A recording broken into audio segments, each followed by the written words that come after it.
Hey guys, तो आज हम फिर से आप सभी के लिए लेकर आ चुके हैं क्लास 12 के फिजिक्स का जो फोर्थ चैप्टर चल रहा था। फोर्थ चैप्टर का नाम क्या था?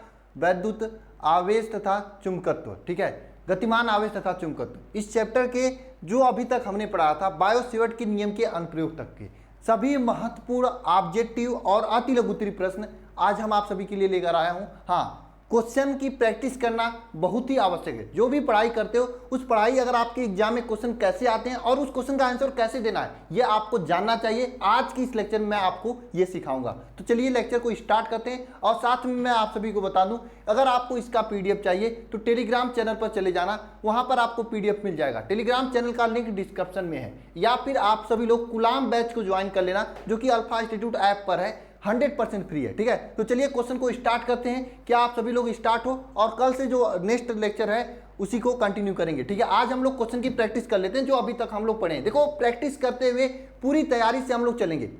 सिलेबस का टेंशन मत लेना। अभी एक अन्य टीचर आने वाले हैं, वे पढ़ाएंगे सेकेंड फिजिक्स, हम पढ़ाएंगे फर्स्ट फिजिक्स। 2 फिजिक्स की लेक्चर्स मिलेंगी। बहुत ही जल्दी सिलेबस कंप्लीट हो जाएगा। एग्जाम से काफी दिन पहले, मैं कह रहा हूँ नवंबर दिसंबर तक सिलेबस, नवंबर फर्स्ट सेकेंड वीक जाते जाते आपका सिलेबस कंप्लीट हो जाएगा। सिलेबस कंप्लीट होने की बात नहीं, मैं यह आपसे गारंटी ले रहा हूं कि नवंबर दिसंबर तक आपको सिलेबस के साथ में इंपॉर्टेंट क्वेश्चन की प्रैक्टिस कराते हुए असाइनमेंट टेस्ट के साथ में सिलेबस को कंप्लीट करेंगे। यानी पूरी जो तैयारी करोगे पूरा याद रहेगा आपको। ठीक है, बस जो जो क्लासेस देता हूं सभी क्लासेस में सभी लोग अटेंड हुआ करो। ठीक है, तो चलिए क्वेश्चन को स्टार्ट करते हैं। ठीक है, देखिए ये सबसे पहला क्वेश्चन नहीं है। सबसे पहले हम लोग ऑब्जेक्टिव क्वेश्चन नहीं करेंगे, ये वाला क्वेश्चन करेंगे। ठीक है, क्वेश्चन नंबर 1, एक समान चुंबकीय क्षेत्र किसे कहते हैं? जरा बताइएगा, उदाहरण सहित उल्लेख कीजिए। ये क्वेश्चन देख लीजिए, आपके 2017 के एग्जाम में पूछा गया था। चलिए बताइए, एक समान चुंबकीय क्षेत्र किसे कहते हैं? सभी लोग कमेंट बॉक्स में इसका जवाब देना।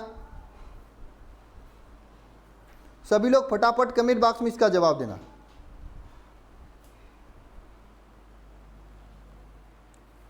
जरा बताइए कमेंट बॉक्स में इसका लिखकर आंसर।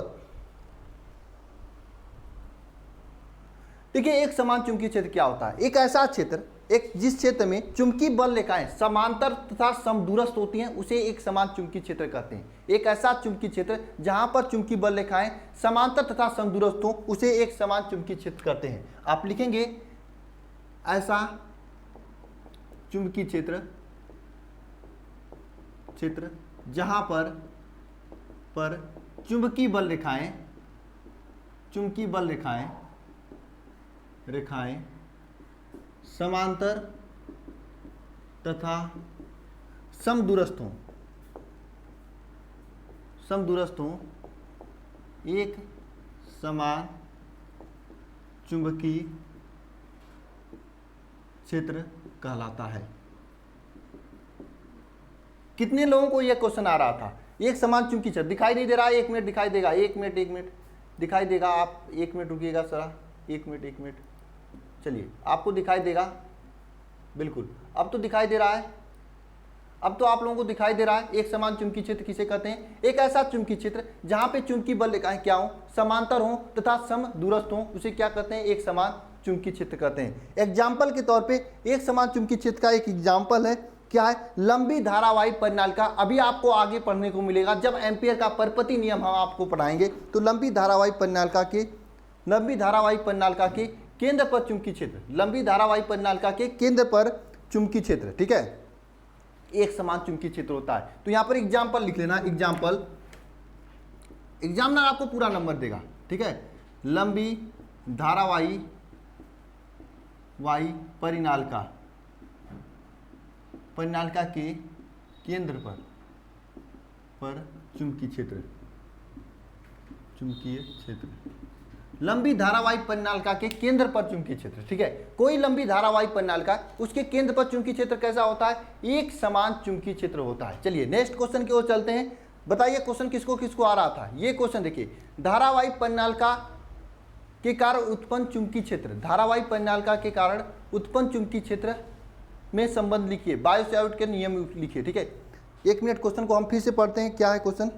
क्वेश्चन क्या है? धारावाही परिनालिका के किसी धारावाही चालक के कारण चुंबकीय क्षेत्र संबंध लिखिए, चुंबकीय क्षेत्र के संबंध लिखिए तथा बायो-सेवर्ट का नियम का उल्लेख कीजिए। ये क्वेश्चन है। ठीक है, चलिए इस क्वेश्चन को करते हैं। कितने लोगों को ये क्वेश्चन आ रहा है? देखिए यहाँ पर क्या है, आपको मैंने बायोस्वेट का नियम पढ़ा, लेकिन एग्जाम में क्वेश्चन कैसे बनते हैं यहाँ पर देख लीजिए। और ये क्वेश्चन कब बना है? 2018 में बना है, 2015 में बना है, 2017 में बना है, यानी क्वेश्चन लेटेस्ट है। ठीक है, 2020 में तो पेपर, 21 में तो पेपर ही नहीं हुआ। ठीक है, यहाँ पर 2020 तक के क्वेश्चन हम लिए हैं। ठीक है, किसी धारावाहिक चालक के कारण उत्पन्न चुंबकीय क्षेत्र की संबंध में बायोस्वेट का नियम लिखिए। ठीक है, तो बायोस्वेट का क्या नियम है इसको देखते हैं। 1 मिनट रुकिएगा, 1 मिनट मुझे क्वेश्चन फिर से पढ़ लेने दीजिए यहाँ पे। ठीक है,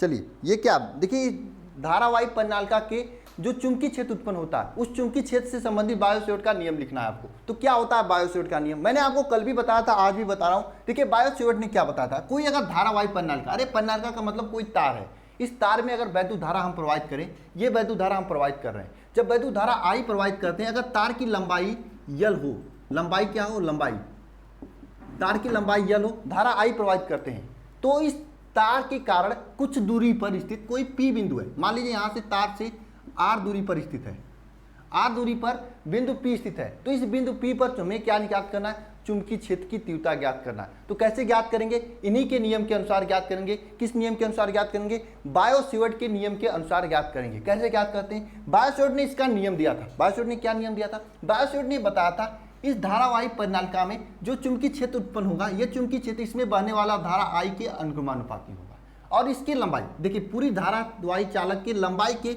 अनुक्रमानुपाती होगा, लेकिन हम इस छोटी सी लंबाई ले रहे हैं, ये लंबाई डीएल ले रहे हैं। ठीक है, तो अल्पांश के डीएल के अनुक्रमानुपाती होता है। उन्होंने ये बताया था कि बहने वाला धारा आई जो चुंबकीय क्षेत्र उत्पन्न होता है वह धारा आई के अनुक्रमानुपाती तथा अल्पांश डीएल के अनुक्रमानुपाती तथा देखिए, और इनके बीच की जो यह दूरी है, इस दूरी के वर्ग के व्युत्क्रमानुपाती, इस दूरी के वर्ग के व्युत्क्रमानुपाती तथा यह दूरी जो ये आपका ये पी बिंदु है, इस पी बिंदु और इस धारावाहिक परिनालिका के बीच जो एंगल बनता है, इस एंगल के साइन थीटा के अनुक्रमानुपाती होता है। आप सभी लोगों को ये याद हो गया होगा। मैं इतनी बार इसको बायोस्वेट का नियम मैं करा दिया हूँ कि आप लोगों को क्या हो गया होगा, पूरा का पूरा तैयार हो गया होगा, याद हो गया होगा। ठीक है, ये होता है।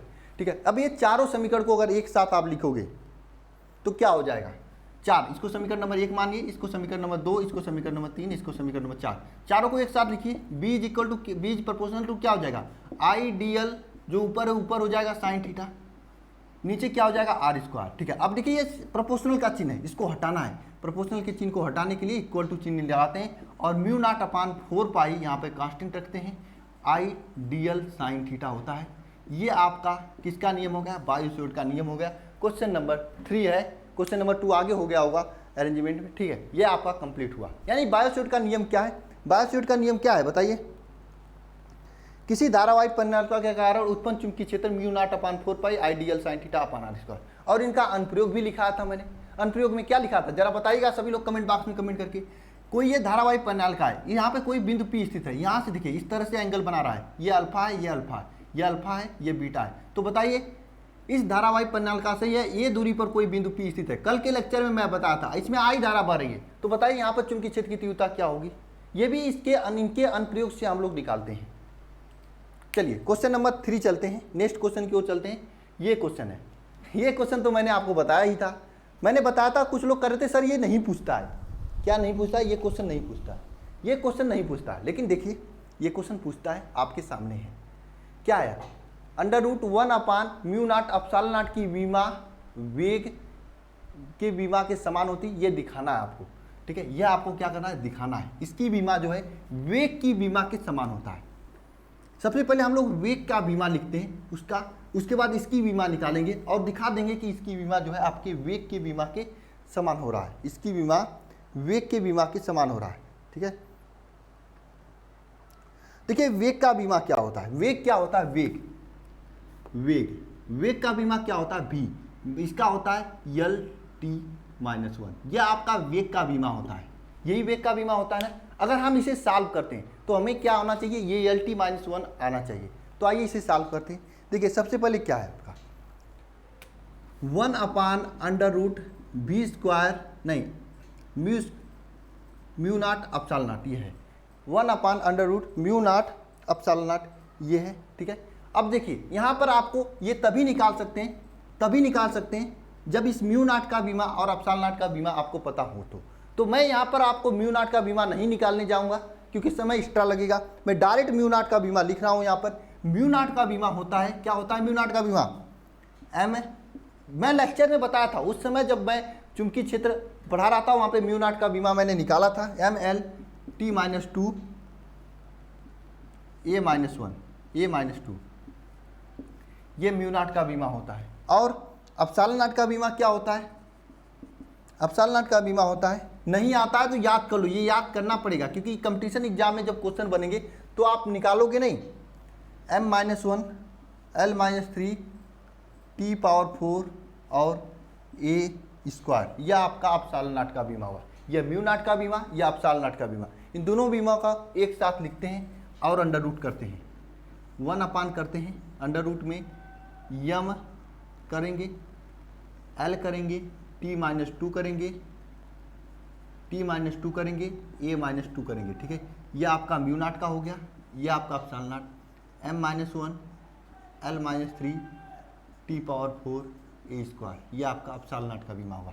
देखिए दोनों साथ करेंगे, यहाँ पे गुणा करेंगे, ये देखिए m-1 और L-1 कट जाएगा। देखिए यहाँ पर क्या है, L है, यहाँ पे L-3 है, ठीक है, यहाँ पे T है, T-2 यहाँ पे T⁴ है, ठीक है। और देखिए A² से A² कट जाएगा, बचेगा क्या है, यहाँ पर मैं लिख रहा हूँ 1 एक ही अंडर रूट में बचेगा यल। देखिए यहाँ पर यल की पावर +1 है और यहाँ पे यल की पावर -3 है। मैंने आपको बताया था जब आधार समान होता है तो ये जुड़ जाता है, यल में +1 जोड़ोगे तो क्या हो जाएगा, यल -2 हो जाएगा। अब देखिए T-4 है और T⁴ है, जोड़ोगे चूंकि आधार समान है तो यहाँ पे क्या हो जाएगा, T⁴ हो जाएगा, ठीक है। अब क्योंकि ये अंडर रूट है, अंडर रूट का मतलब होता है स्क्वायर खत्म खा जाता है, ये अंडर रूट क्या करता है, स्क्वायर को खा जाता है, खा जाएगा, बचेगा L-2, L-1 बचेगा, L1 बचेगा, ठीक है, ठीक है, ये बचेगा, ठीक है, ये बचेगा। अब चूंकि देखिए वेग के बीमा मतलब ये तो नीचे है ना, ये तो नीचे, इसको हम लोग ऊपर करेंगे, ये -1 हो जाएगा, ये 1 हो जाएगा। अब देखिए -1 है तो ये ऊपर जाएगा, क्या हो जाएगा, यल हो जाएगा, और ये +1 ऊपर जाने पर -1 हो जाएगा। तो ये किसके बीमा के समान है, वेग के बीमा के समान है। प्रूफ हो गया, प्रूफ हो गया, प्रूफ हुआ कि नहीं हुआ। चलिए नेक्स्ट क्वेश्चन की ओर चलते हैं। ये क्वेश्चन है, चुंबकीय फ्लक्स घनत्व का मात्रक लिखिए, अंतरराष्ट्रीय मात्रक तथा लिखिए। चुंबकीय फ्लक्स घनत्व का अंतरराष्ट्रीय मात्रक लिखना है आपको यहाँ पे, चुंबकीय फ्लक्स घनत्व का अंतरराष्ट्रीय क्या लिखना है, मात्रक लिखना है।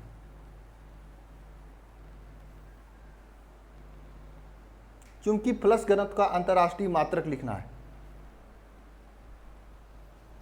क्या है चुंबकीय फ्लक्स घनत्व का अंतरराष्ट्रीय मात्रक, एक मिनट, क्वेश्चन है, चुंबकीय फ्लक्स घनत्व का, चुंबकीय फ्लक्स घनत्व का अंतरराष्ट्रीय मात्रक लिखना आपको। चुंबकीय फ्लक्स घनत्व किसे कहते हैं बताइए। देखिए चुंबकीय फ्लक्स घनत्व, घनत्व जहां पे शब्द आ जाए वहां पे समझना मीटर स्क्वायर नीचे होगा। तो देखिए चुंबकीय फ्लक्स घनत्व का अंतरराष्ट्रीय मात्रक क्या होता है, वेबर प्रति मीटर स्क्वायर, वेबर प्रति मीटर स्क्वायर, वेबर प्रति मीटर स्क्वायर होता है, वेबर प्रति मीटर स्क्वायर होता है। अथवा आप इसे लिख सकते हैं न्यूटन, मैंने आपको कराया था न्यूटन प्रति एम्पियर मीटर, न्यूटन प्रति एम्पियर मीटर, ये भी मैंने आपको कराया था कि नहीं कराया था बताइए, नहीं कराया था कि नहीं कराया था बताइए।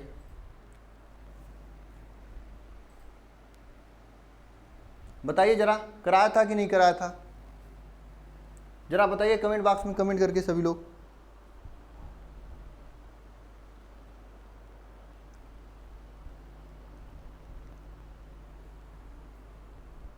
बताइए जरा,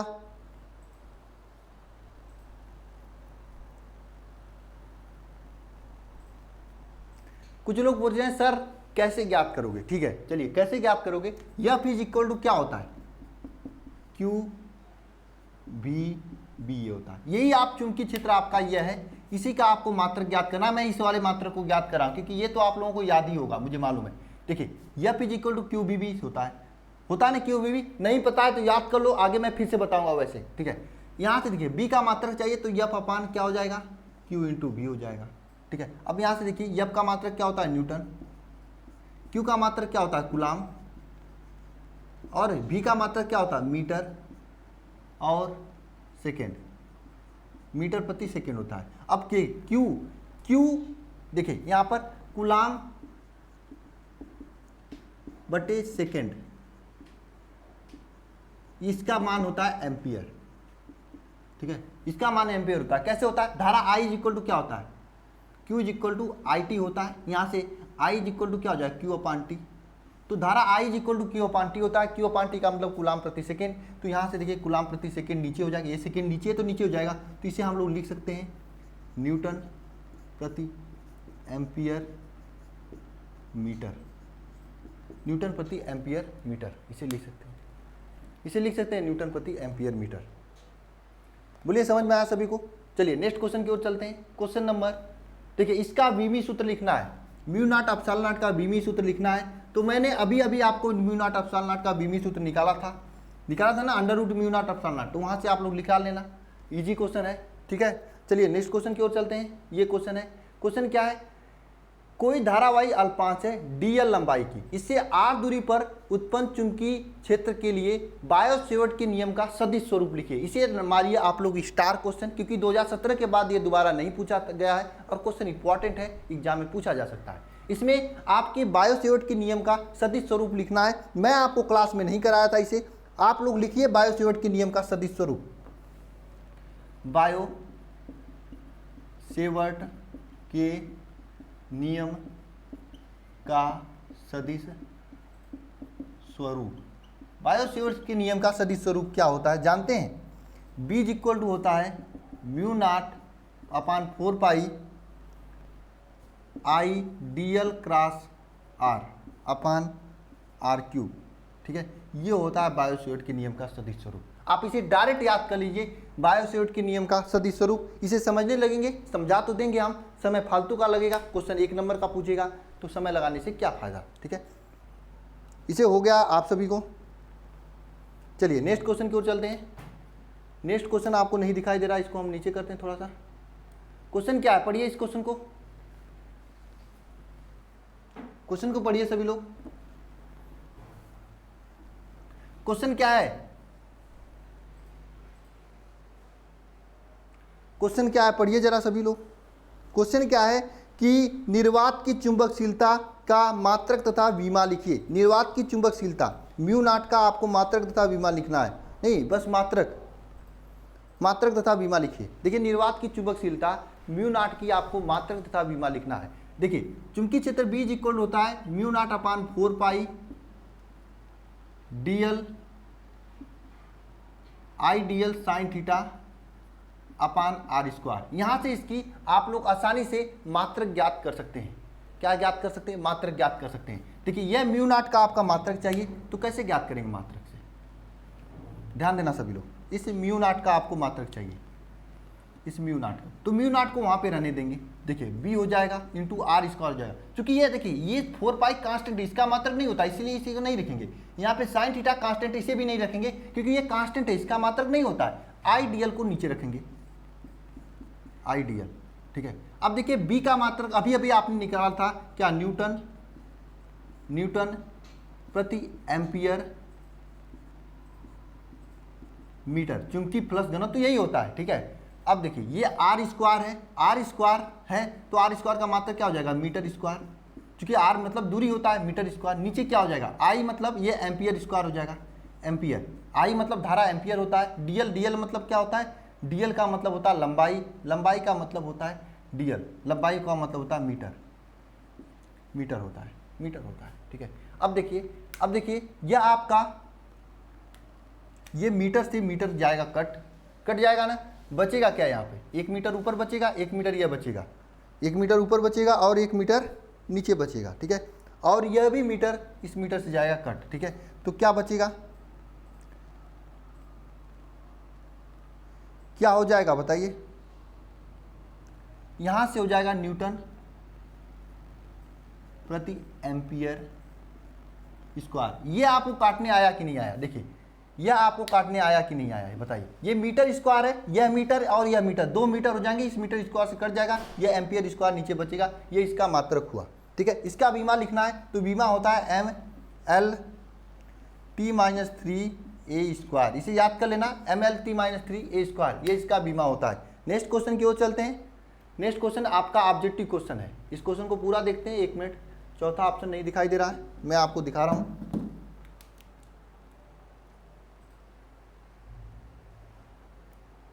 ये पूरा क्वेश्चन है आपका, ये पूरा क्वेश्चन है आप सभी के सामने, ये पूरा क्वेश्चन है।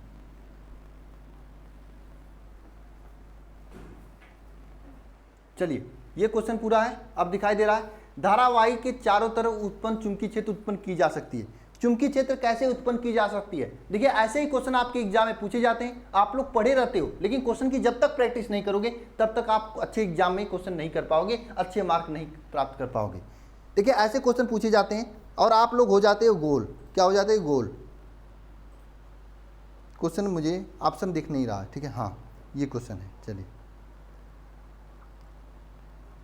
चुंबकीय क्षेत्र कैसे उत्पन्न की जाती है? ये चुंबकीय क्षेत्र की परिभाषा से है। जब मैंने आपको कहानी पढ़ाया था चुंबकीय क्षेत्र के बारे में, तब वहां से आपका ये क्वेश्चन आता है कि केवल चुंबकीय क्षेत्र कैसे उत्पन्न की जा सकती है। धारावाही चालक के कारण, सॉरी एक मिनट, ये क्वेश्चन मैंने गलत पढ़ दिया। ठीक है, क्वेश्चन देखते हैं। ये क्वेश्चन नहीं है, क्वेश्चन नंबर 2, हाँ ये क्वेश्चन है। क्वेश्चन क्या है? धारावाही चालक के चारों तरफ उत्पन्न होता है केवल चुंबकीय क्षेत्र, केवल वैद्युत क्षेत्र, या फिर चुंबकीय क्षेत्र और वैद्युत क्षेत्र दोनों। ये कोई धारावाही चालक है। मैंने आपको बताया था ना ऑस्टेट का प्रयोग, ऑस्टेट का प्रयोग मैंने आपको समझाया था, बताया था ना, मैंने आपको बताया था ऑस्टेट ने इस तरह से 4 धारा लिए थे। यहाँ पर आपको बैटरी जोड़कर यहाँ पे एक आपका कैंपास को सुई रखे थे और यहाँ पर एक वैद्युत तार रखे थे। ठीक है, इस तरह से मैंने आपको बताया था, याद करो। ठीक है, और यहाँ पर आपका सॉरी यहाँ पे ये कंपास सुई यहाँ पर जुड़ा हुआ था, यहाँ पे ऐसे। ठीक है, ऐसे इस तरह से था। 2-3 कंडीशन था जिसमें यहाँ पर अगर धारा ऐसे प्रवाहित कर रहे थे तो कंपास की सुई इस साइड जा रही थी, अगर धारा को ऐसे कर रहे थे तो ये कंपास सुई ऐसे जा रही थी। यानी कि वैद्युत धारा प्रवाहित करने, ये जो सुई होता है, ये सुई क्या करता है? चुंबकीय क्षेत्र का माप करता है। तो यानी कि कोई भी धारावाही चालक के चारों तरफ केवल और केवल चुंबकीय क्षेत्र उत्पन्न होता है। ऑप्शन नंबर बी सही होगा, ऑप्शन नंबर बी सही होगा। ठीक है, चलिए नेक्स्ट क्वेश्चन की ओर चलते हैं। नेक्स्ट क्वेश्चन क्या है? चुंबकीय क्षेत्र का मात्रक क्या होगा? ये तो मैंने आपको कई बार बता दिया, वेबर प्रति मीटर स्क्वायर होगा मात्रक। ये वाला वेबर प्रति मीटर स्क्वायर होगा, वेबर प्रति मीटर स्क्वायर ये मात्रक होता है। इसके अलावा कई मात्रक होते हैं, न्यूटन प्रति एम्पियर मीटर भी होता है इसका मात्रक, मैंने आपको निकाल कर बताया था। तो चुंबकीय क्षेत्र बी का मात्रक क्या होता है? वेबर प्रति मीटर स्क्वायर होता है। ठीक है, यही आपके एग्जाम में ज्यादा पूछा जाता है। नेक्स्ट क्वेश्चन चलते हैं। नेक्स्ट क्वेश्चन आप सभी के सामने है, क्वेश्चन को पढ़िए सभी लोग, मैं क्वेश्चन को पढ़ रहा हूं। क्वेश्चन क्या है आप सभी के सामने?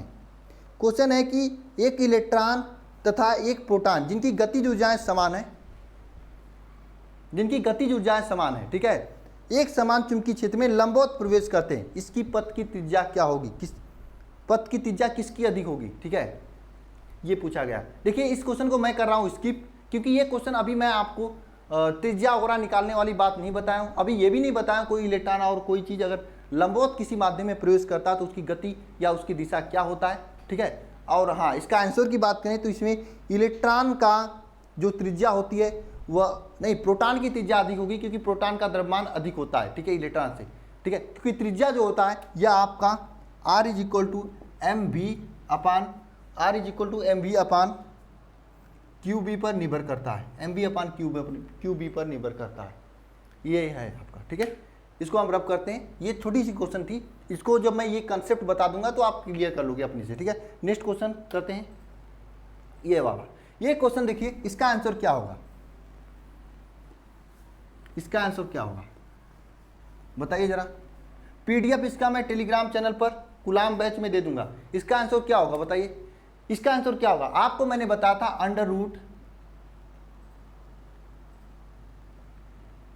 √1/√, म्यू नॉट एप्सिलॉन नॉट। इसको तो मैं प्रूफ भी कराया था, यहाँ पर भी मैं बताया था अभी कि यह किसके बराबर होता है, सी स्क्वायर के बराबर होता है, सॉरी सी स्क्वायर के बराबर होता है। और ये आपका 1/c-2 हो जाएगा और यहाँ से c आ जाएगा। c का मतलब क्या होता है, प्रकाश की चाल, जिसका वैल्यू होता है 9 × 10⁸ मीटर पर सेकेंड,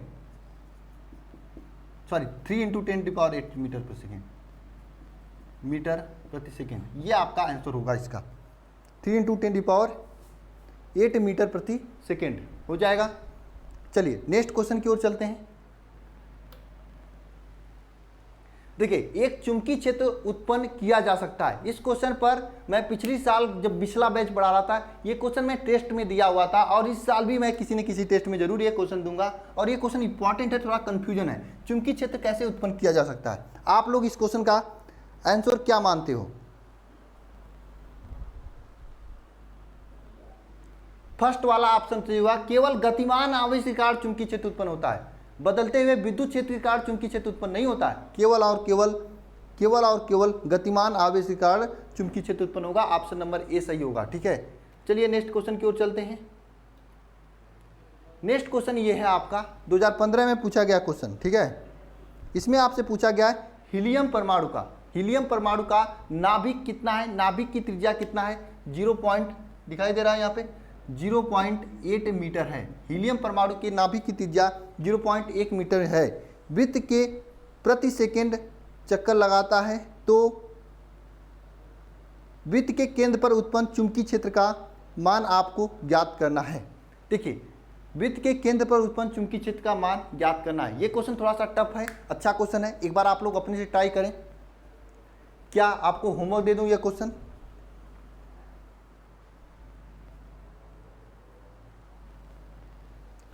नहीं दूंगा होमवर्क, ठीक है। देखिए, मैंने आपको कल बायो-सेवर्ट के नियम का अनुप्रयोग पढ़ाया था और अनुप्रयोग इस तरह से पूछ देता कि आप लोग सपाट हो जाते। यहाँ पे देखो, ये क्वेश्चन 2015 में पूछा गया ये क्वेश्चन है और ये क्वेश्चन देखिए कैसे पूछा गया था। यहाँ पे ध्यान देना, ये आपका वृत्त है। ठीक है, इस वृत्त के चारों तरफ हीलियम के परमाणु चक्कर लगा रहे हैं और इसकी त्रिज्या क्या है, 0.8 मीटर है, इसकी त्रिज्या क्या है, 0.8 मीटर है। इसकी त्रिज्या क्या है, 0.8 मीटर है। ठीक है, ये प्रति सेकेंड चक्कर लगाता है, प्रति सेकेंड मतलब 1 सेकेंड में ये चक्कर लगाता है।